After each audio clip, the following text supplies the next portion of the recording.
भारतीय reserve bank यानी RBI ने किसान क्रेडिट कार्ड योजना को लेकर अपने नियमों में बड़े बदलाव किए हैं। अब किसानों को कर्ज लेने और उसे वापस चुकाने में एक बड़ी राहत मिलने के आसार हैं। किसान क्रेडिट कार्ड के ये नए नियम तय करेंगे कि आखिरकार देश के करोड़ों किसानों को लोन कब मिलेगा, उन्हें बैंकों को लोन कब वापस चुकाना होगा। बैंकों की मनमानी और किसानों को डिफॉल्टर घोषित कर उन्हें नोटिस थमाने पर भी राहत मिलेगी।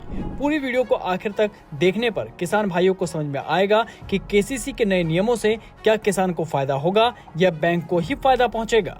दरअसल आरबीआई ने किसान क्रेडिट कार्ड के नियमों में 4 प्रमुख बदलाव किए हैं, जिनका उद्देश्य किसानों को आसान तरीके से कृषि लोन उपलब्ध कराना है और सभी बैंकों में एक जैसे नियम लागू करना है। ये नए नियम 1 जनवरी 2027 से लागू होंगे।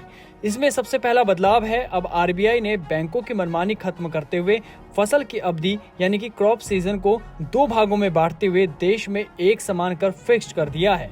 इनमें शॉर्ट ड्यूरेशन क्रॉप और लॉन्ग ड्यूरेशन क्रॉप शामिल है। दरअसल पहले बैंक अपने हिसाब से फसल की अवधि तय कर किसानों को दिए लोन को वसूलने में लग जाते थे। उदाहरण के तौर पर मानकर चलिए 2 किसान हैं, एक यूपी का और एक एमपी का। दोनों ने धान की खेती करने के लिए केसीसी से लोन लिया, लेकिन यूपी के बैंक ने एक किसान को 6 महीने का समय दिया, वहीं दूसरी ओर एमपी के किसान को उसी धान की खेती का लोन चुकाने के लिए 8 महीने का समय दिया। लेकिन अब आरबीआई के नए नियमों के बाद शॉर्ट ड्यूरेशन क्रॉप वाली फसल का समय 12 महीने और लॉन्ग ड्यूरेशन क्रॉप का समय 18 महीने फिक्स कर दिया गया है। यानी कि अगर किसान ने कम अवधि वाली फसल जैसे गेहूं, धान, मक्का की खेती के लिए लोन लिया है तो उसे 12 महीने से पहले परेशान नहीं किया जाएगा। यानी कि फसल को उगाइए, काटिए, फिर बेचिए, उसके बाद तसल्ली से लोन चुकाइए। उसी तरह लंबी अवधि वाली फसल जैसे गन्ना, कपास, नारियल के लिए 18 महीने का समय किसानों को दिया जाएगा, जिससे अब किसान टेंशन फ्री होकर आसानी से लोन चुका सकेंगे।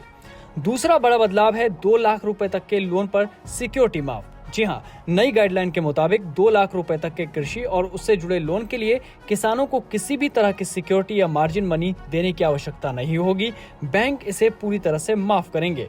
वहीं जिन किसानों का लोन 2 लाख रुपए से अधिक है, उनके लिए बैंक अपनी आंतरिक क्रेडिट पॉलिसी और आरबीआई के नियमों के तहत सिक्योरिटी तय कर सकते हैं। तीसरा बदलाव है कि अब किसान क्रेडिट कार्ड की सुविधा 6 साल तक मिलेगी। अब केसीसी को 6 साल की कॉम्पोजिट क्रेडिट सुविधा के रूप में लाया गया है। चौथा बड़ा बदलाव है लोन की सीमा तय करना।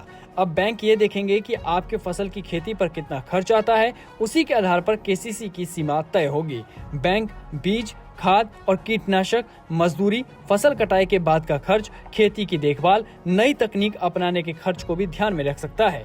अब किसानों के मन में आखिरी सवाल है कि क्या आरबीआई ने किसान क्रेडिट कार्ड का ब्याज कम कर दिया है या लिमिट बढ़ाई है। तो बता दें कि ऐसा कुछ नहीं किया है, लेकिन जो ये नए बदलाव किए हैं वो ब्याज दर कम करने से भी ज्यादा प्रभावशाली है, क्योंकि अब किसान को 1 साल और 18 महीने का समय दिया जा रहा है, जिससे अब ना तो आसानी से बैंक किसान का लोन एनपीए का नोटिस थमाएगा और ना ही तय समय से पहले किसानों को परेशान करेगा। आपको केसीसी के नए नियमों पर ये वीडियो कैसी लगी जरूर बताएं। इसके अलावा किसान, खेती और सरकारी योजनाओं से जुड़ी ऐसी ही जानकारी जानने के लिए किसान कोच को फॉलो, सब्सक्राइब करना ना भूलें।